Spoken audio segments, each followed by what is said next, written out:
Hi welcome to the Ganesh stories. ಇವತ್ತಿನ review match ಬಂದ್ಬಿಟ್ಟು C S K versus D C ಆದ home ಗ್ರೌಂಡಲ್ಲಿ D C ಅವರು first batting ಆಡೋರು ಅಂತ ಓಪನ್ ಕ್ಲಿಕ್ ಆಗಲಿಲ್ಲ. ಇಲ್ಲಿ ರಾಹುಲ್ ಅವರು, ನಿತೀಶ್ ಕುಮಾರ್, ರಾಣಾ ಅವರು ಅಂತ ಹೇಳ್ಕೊಳ್ಳೋ ಆಟ ಆಡಲಿಲ್ಲ. ಇಲ್ಲಿ ನಾಯಕ್ ಅಕ್ಷಯ್ ಪಟೇಲ್ ಅಂತ ಹೇಳ್ಕೊಳ್ಳೋ ಆಟ ಆಡಲಿಲ್ಲ. ಬಂದವರೆಲ್ಲ ಬೇಗನೆ ಔಟ್ ಆದರು.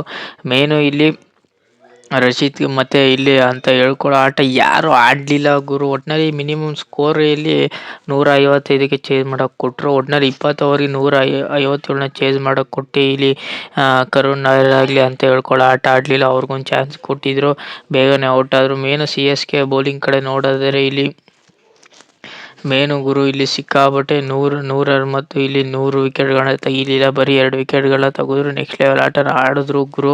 ಒಟ್ಟಿನಲ್ಲಿ ಇವ್ರಿಗೆ ಕ್ರೆಡಿಟ್ ಕೊಡಬೇಕು. ಯಾಕೆಂದರೆ ಸಿ ಎಸ್ ಕೆ ಬೌಲಿಂಗು ಸಿಕ್ಕಾಬಟ್ಟೆ ಅಗ್ರೆಸಿವ್ನೆಸ್ ತೋರಿಸಿದ್ರು. ಸ್ಪೀಡಿಂಗ್ ಬೌಲಿಂಗ್ ಆಗಲಿ, ನೆಕ್ಸ್ಟ್ ಲೆವೆಲ್ ಆಟ ಆಡೋದಾಗಲಿ, ಪವರ್ ಪ್ಲೇ ವಿಚಾರದಲ್ಲಿ ನೋಡೋದಾದ್ರೆ ಇಲ್ಲಿ 3 ಓವರ್ಗೆ 4 ಓವರ್ಗೆ 1 ವಿಕೆಟ್ ತೆಗೆದ್ರೆ ಅವ್ರ ಹಿಂದೆ ರಾಹುಲ್ ಅವರು ಬೇಗನೆ ಔಟ್ ಆದರು. 6ನೇ ಓವರ್ಗೆ 8ನೇ ಓವರ್ಗೆ ಬೇಗನೆ ಔಟ್ ಆದರು. 9ನೇ ಓವರ್ಗೂ ಕೂಡ ಬೇಗನೆ ಔಟ್ ಆದರು. 10ನೇ ಓವರ್ಗೆ ಅಕ್ಷಯ್ ಪಟೇಲ್ ಬಂದ್ಬಿಟ್ಟು ಆಟನ ಬೇಗನೆ ಮುಗಿಸ್ರು ಅಂತ ನನಗೇನು ಅನ್ನಿಸ್ತು. ಇಲ್ಲಿ 136ಕ್ಕೆ ಆಲ್ಮೋಸ್ಟ್ 6 ವಿಕೆಟ್ ಕಳ್ಕೊಂಡು 19ನೇ ಓವರ್ಗೆ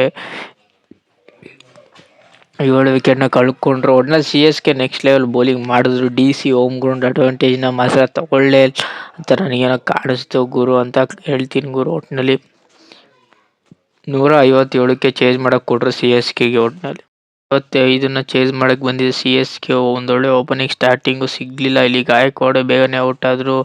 ಅವ್ರ ಹಿಂದೆ ಬಂದ ಗಾಯಕ್ವಾಡ್ ಅಂತ ಹೇಳ್ಕೊಳ್ಳೋ ಆಟ ಆಡಲಿಲ್ಲ. ಇಲ್ಲಿ ಸಂಜು ಸ್ಯಾಮ್ಸಂಗ್ ಮತ್ತು ಕರಣ್ ಶರ್ಮಾ ಒಂದೊಳ್ಳೆ ಫೀಲ್ಡಿಂಗ್ನ ಬ್ಯಾಟಿಂಗ್ನ ಆಡಿದ್ರು ಗುರು. ಒಟ್ಟಿನಲ್ಲಿ 52 ಬಾರಿ 87 ರನ್ ಹೊಡೆದ್ರೆ ಅವ್ರ ಹಿಂದೆ ಕರಣ್ ಶರ್ಮಾ 31 ಬಾಲ್ಗೆ 41 ರನ್ ಹೊಡೆದ್ರು. ಒಟ್ಟಿನಲ್ಲಿ ಗಾಯಕ್ವಾಡ್ ಮತ್ತು ಇವರಿಬ್ಬರು ಬೇಗನೆ ಔಟ್ ಆದರು ಗುರು. ನೆಕ್ಸ್ಟ್ ಲೆವೆಲ್ ಆಟನ ಆಡಿದ್ರು.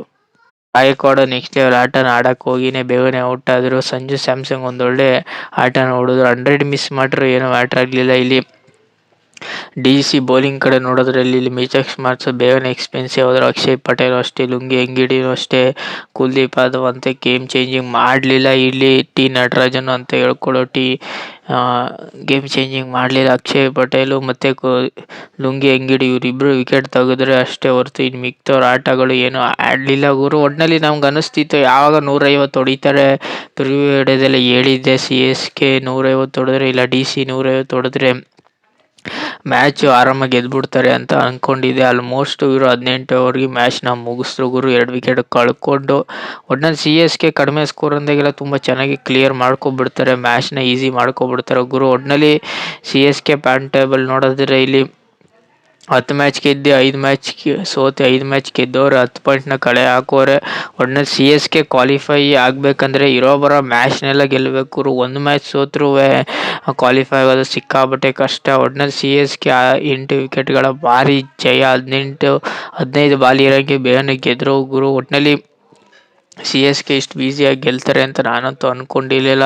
ಒಟ್ಟಿನಲ್ಲಿ ಸಂಜು ಸ್ಯಾಮ್ಸಂಗು ಲಾಸ್ಟ್ವರೆಗೂ ನಿಂತ್ಕೊಂಡು ಕರಣ್ ಶರ್ಮಾ ಜೊತೆ ಮ್ಯಾಚ್ನ ತೊಗೊಂಡು ಹೋದ್ರು. ಒಟ್ಟಿನಲ್ಲಿ C S K next level ಆಟನ ಬ್ಯಾಟಿಂಗಲ್ಲೂ ಚೆನ್ನಾಗಿ ತೋರಿಸಿದ್ರು. ಬೌಲಿಂಗ್ ವಿಚಾರದಲ್ಲಂತೂ ನೆಕ್ಸ್ಟ್ ಪೀಕ್ ಲೆವೆಲ್ ಮಾಡಿದ್ರು. ಪವರ್ ಪ್ಲೇಯಲ್ಲೇ ಆಲ್ಮೋಸ್ಟು ಮಿನಿಮಮ್ 5 ವಿಕೆಟ್ 6 ವಿಕೆಟ್ ಕಳ್ಕೊಬಿಟ್ಟಿದ್ರು. ಒಟ್ಟಿನಲ್ಲಿ ಅಕ್ಷಯ್ ಪಟೇಲು ಅಂತ ಹೇಳ್ಕೊಳ್ಳೋ ಕ್ಯಾಪ್ಟನ್ಸಿನ ಮಾಡ್ತಿಲ್ಲ ಅಂತ ನನಗೇನೋ ಕಾಣಿಸ್ತಿದೆ. ಗಾಯಕ್ವಾಡ್ ಒಂದೊಳ್ಳೆ ಯಾವ ಟೈಮಲ್ಲಿ ಯಾರನ್ನ ಬೌಲಿಂಗ್ ಹಾಕ್ಸ್ಬೇಕು, ಯಾವ ಟೈಮಲ್ಲಿ ಯಾರನ್ನ ಬ್ಯಾಟಿಂಗ್ ಹಾಕ್ಸ್ಬೇಕು ಅವ್ರನ್ನ ಮಾತ್ರ ಆಡಿಸ್ತಾರೆ ಗುರು. ಅದರಿಂದನೇ ಅಡ್ವಾಂಟೇಜು ಸಿಕ್ಕಾಬಿಟ್ಟೆ ನೆಕ್ಸ್ಟ್ ಲೆವೆಲ್ ಆಗ್ತಿದೆ. ಒಟ್ಟಿನಲ್ಲಿ D C versus C S K ಗೆಲ್ತಾರೆ ಅಂತ ಹೇಳಿದ್ದೆ. ಒಟ್ಟು ಸಿ ಎಸ್ ಕೆ ಅವರು ಗೆದ್ದರು ಗುರು. ಇವತ್ತಿನ preview match welcome to the Ganesh stories. ಇವತ್ತಿನ ಪ್ರಿವ್ಯೂ ಮ್ಯಾಚ್ ಬಂದ್ಬಿಟ್ಟು SRH versus Punjab versus Hyderabad. ಈ ಮ್ಯಾಚ್ ಎಲ್ಲಪ್ಪ ನಡೀತಿದೆ ಅಂದರೆ ಈ ಮ್ಯಾಚು ಹೋಮ್ ಗ್ರೌಂಡು. ಒಟ್ಟಿನಲ್ಲಿ ಮಿನಿಮಮ್ ಹೈದರಾಬಾದಲ್ಲಿ ಹೋಮ್ ಗ್ರೌಂಡ್ ಮಿನಿಮಮ್ ಹೈದರಾಬಾದಲ್ಲೇ ನಡೆಯುತ್ತೆ. ಇಲ್ಲಿ ಕ್ಯಾಪ್ಟನ್ಸಿ ಏನು ಬದಲಾವಣೆ ಇರಲ್ಲ ಗುರು. ಒಟ್ಟಿನಲ್ಲಿ ಮೇನು ಇಲ್ಲಿ ಬೌಲಿಂಗ್ ವಿಚಾರದಲ್ಲಿ ಅಕ್ಷಯ್ ಪಟೇಲ್ನ ಆಡಿಸೋದು ಖಚಿತ ಆಗಿದೆ.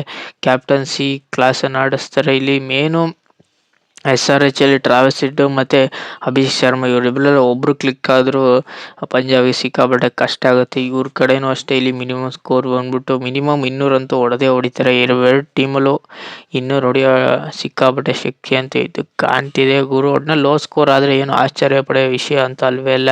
ಒಟ್ಟಿನಲ್ಲಿ ಇದು ಸಿಕ್ಕಾಪಟ್ಟೆ ಬ್ಯಾಟಿಂಗ್ ಪಿಚ್ ಅಂತ ಇದು ಕಾಣ್ತಿದೆ. ಒಟ್ಟಿನಲ್ಲಿ ಫಸ್ಟ್ ಬ್ಯಾಟಿಂಗ್ ಆಡೋರು ಗೆಲ್ಲೋ ಚಾನ್ಸಸ್ ಸಿಕ್ಕಾಪಟ್ಟೆ ಇದೆ. ಸೆಕೆಂಡ್ ಬ್ಯಾಟಿಂಗ್ ಆಡಿದ್ರೆ ಮಿನಿಮಮ್ 200 ಹೊಡೆದ್ರು ಚೇಸ್ ಮಾಡಿ ಗೆಲ್ಲೋದು ಪಂಜಾಬ್ ಸಿಕ್ಕಾಪಟ್ಟೆ ಈಸಿ ಮಾಡ್ಕೋತಾರೆ ಅಂತ ನನಗೇನೋ ಕಾಣಿಸ್ತಿದೆ. SRH ಮ್ಯಾಚ್ನ ಗೆದ್ಕೊ ಬರ್ತಿದ್ರೆ ಪಂಜಾಬ್ ಅವರು ಮ್ಯಾಚ್ನ ಸೋತ್ಕೊ ಬರ್ತಿದ್ರೆ. ಒಟ್ಟಿನಲ್ಲಿ SRH ಹೋಮ್ ಗ್ರೌಂಡ್ ಅಂದಾಗೆಲ್ಲ ಸಿಕ್ಕಾಪಟ್ಟೆ ಈಸಿ ಮಾಡ್ಕೋತಾರೆ ಅಂತ ನನಗೇನೋ ಕಾಣಿಸ್ತಿದೆ ಗುರು. ಒಟ್ಟಿನಲ್ಲಿ SRH ಟೀಮಲ್ಲಿ ಯಾರ್ಯಾರಪ್ಪ ಇರ್ತಾರೆ ಅಂದರೆ ಇಲ್ಲಿ ಮೇನು ಇಲ್ಲಿ ಟ್ರಾವಿಸ್ ಹೆಡ್, ಅಭಿಷೇಕ್ ಶರ್ಮಾ ಇರ್ತಾರೆ, ಮತ್ತು ಅಕ್ಷಯ್ ಪಟೇಲ್ ಇರ್ತಾರೆ. ಮತ್ತು ಮೇನು ಬ್ಯಾಟಿಂಗ್ ವಿಚಾರದಲ್ಲಂತೂ ನೆಕ್ಸ್ಟ್ ಇವ್ರದ್ದು ಏನು ಕಳಪೆ ಫಾರ್ಮಲ್ಲಂತೂ ಯಾರು ಇಲ್ಲ ಹಾಕೋರು. ಒಟ್ಟಿನಲ್ಲಿ ನೆಕ್ಸ್ಟ್ ಲೆವೆಲ್ ಆಟನ ಆಡೋದು ಸಿಕ್ಕಾಪಟ್ಟೆ ಕಾಣ್ತಿದೆ ಅಂತ ನನಗೇನೋ ಕಾಣಿಸ್ತಿದೆ.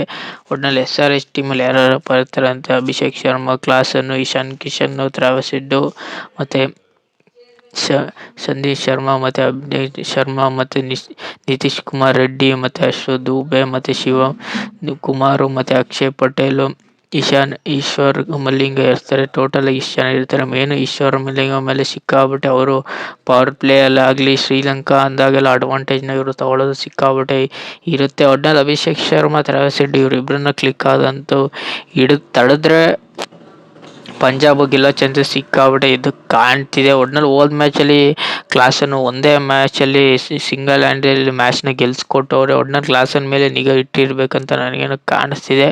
ಒಟ್ಟಿನಲ್ಲಿ SRH ಅವರು ಇಲ್ಲಿ ಬ್ಯಾಟಿಂಗ್ ವಿಚಾರದಲ್ಲಿ ತುಂಬ ಚೆನ್ನಾಗಿ ಕಾಣ್ತಿದೆ. ಬೌಲಿಂಗ್ ವಿಚಾರದಲ್ಲಿ ಒಂಚೂರು ಯಾಕೋ ವರ್ಸ್ಟಾಗಿ ಕಾಣ್ತಿದ್ದಾರೆ ಗುರು. ಒಟ್ಟಿನಲ್ಲಿ ಪಂಜಾಬ್ ಟೀಮಲ್ಲಿ ಯಾರ್ಯಾರಪ್ಪ ಇರ್ತಾರೆ ಅಂದರೆ ಆಸ್ ಯೂಶುವಲ್ ಇಲ್ಲಿ ಕ್ಯಾಪ್ಟನ್ಸಿನ SRH ಟೀಮಲ್ಲಿ ಕ್ಯಾಪ್ಟನ್ ಇಶಾನ್ ಕಿಶನ್ ಇರ್ತಾರೆ. ಈ ಟೀಮಲ್ಲಿ ಆಸ್ ಯೂಶುವಲ್ ಇಲ್ಲಿ ಶ್ರೇಯಸ್ ಅಯ್ಯರ್ ಇರ್ತಾರೆ. ಈ ಮ್ಯಾಚಲ್ಲಿ ಶಶಾಂಕ್ ಸಿಂಗ್ನ ಆಡಿಸ್ತಾರೆ ಅಂದರೆ ಹೌದು ಆಡಿಸ್ತಾರೆ. ಒಟ್ಟಿನಲ್ಲಿ ಇಲ್ಲಿ ಪೃಥ್ವಿ ಸಿಂಗು ಮತ್ತು ಪ್ರಿಯಾಂಕ್ ಆಚಾರ್ಯ ಇವರಿಬ್ಬರು ಓಪನಿಂಗ್ ಕ್ಲಿಕ್ ಆದರೆ ನೆಕ್ಸ್ಟ್ ಲೆವೆಲ್ ಆಟ ಇದ್ದೇ ಇರುತ್ತೆ. ಹೋದ ಮ್ಯಾಚು ಮಾರ್ಕಿಸ್ ಸ್ಟೋನಿಸು ಮ್ಯಾಚ್ನ ತುಂಬ ಚೆನ್ನಾಗಿ ತಗೊಂಡು ಹೋದ್ರು ಗುರು. ಇಲ್ಲಿ ಮಾರ್ಕೋ ಯಾನ್ಸನ್ ಬೌಲಿಂಗ್ ವಿಚಾರದಲ್ಲಿ ಅಂತ ಹೇಳ್ಕೊಳ್ಳೋ ಎಫರ್ಟಿನ್ಸ್ ಇಲ್ಲಾದರೂ ಬ್ಯಾಟಿಂಗ್ ವಿಚಾರದಲ್ಲಿ ಅಂತ ನೆಕ್ಸ್ಟ್ ಲೆವೆಲ್ ಇದೆ. ಇಲ್ಲಿ ಅಶ್ವಥ್ ಸಿಂಗು ಬೌಲಿಂಗ್ ವಿಚಾರದಲ್ಲಿ ಸಿಕ್ಕಾಪಟ್ಟೆ ಎಕ್ಸ್ಪೆನ್ಸಿವ್ ಆಗ್ತಿದ್ದಾರೆ.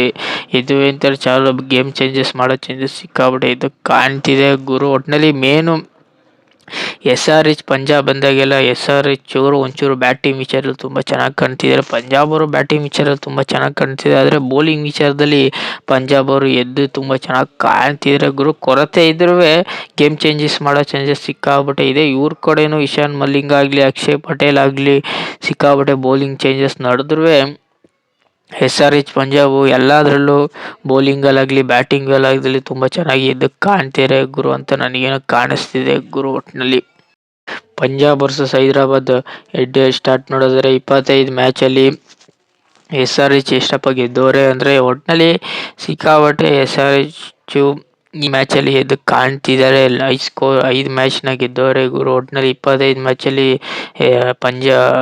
ಹೈದರಾಬಾದ್ ಅವರು 17 ಮ್ಯಾಚ್ ಗೆದ್ದಿದ್ರೆ ಪಂಜಾಬ್ ಅವರು 8 ಮ್ಯಾಚ್ನ ಗೆದ್ದಿದ್ದಾರೆ. ಇಲ್ಲೇ ಡಾಮಿನೇಟ್ ಮಾಡ್ತಿದ್ದಾರೆ. ಒಟ್ಟಿನಲ್ಲಿ ಆಗಿರೋ SRH ಟೀಮ್ ಬೇರೆ, ಈಗಿರೋ ಪಂಜಾಬ್ ಟೀಮ್ ಬೇರೆ ಗುರು. ಒಟ್ಟಿನಲ್ಲಿ ಲೋ ಸ್ಕೋರ್ ವಿಚಾರದಲ್ಲಿ ನೋಡೋದಿದ್ರೆ ಇಬ್ಬರು 119 ಹೊಡೆದಿದ್ದಾರೆ. ಹೈ ಸ್ಕೋರ್ ವಿಚಾರದಲ್ಲಿ ಮಿನಿಮಮ್ಮು 250 ಇಬ್ಬರು ಹೊಡೆದವ್ರೆ ಗುರು. ಒಟ್ಟಿನಲ್ಲಿ ಮೇನು SRH ಪಂಜಾಬ್ ಬಂದಾಗೆಲ್ಲ ಸಿಕ್ಕಾಪಟ್ಟೆ ಟಕ್ಕರ್ ಕೊಡ್ತಿದ್ದಾರೆ. ಒಟ್ಟಿನಲ್ಲಿ ಪಂಜಾಬು ಈಗಿರೋ ಟೀಮ್ ಬೇರೆ, ಹೈ ಕ್ವಾಲಿಟಿ ಟೀಮು. ಬ್ಯಾಟಿಂಗ್ ವಿಚಾರದಲ್ಲಿ, ಫೀಲ್ಡಿಂಗ್ ವಿಚಾರದಲ್ಲಿ, ಬೌಲಿಂಗ್ ವಿಚಾರದಲ್ಲಿ ಎದ್ದು ತುಂಬ ಚೆನ್ನಾಗಿ ಕಾಣ್ತಿದ್ದಾರೆ.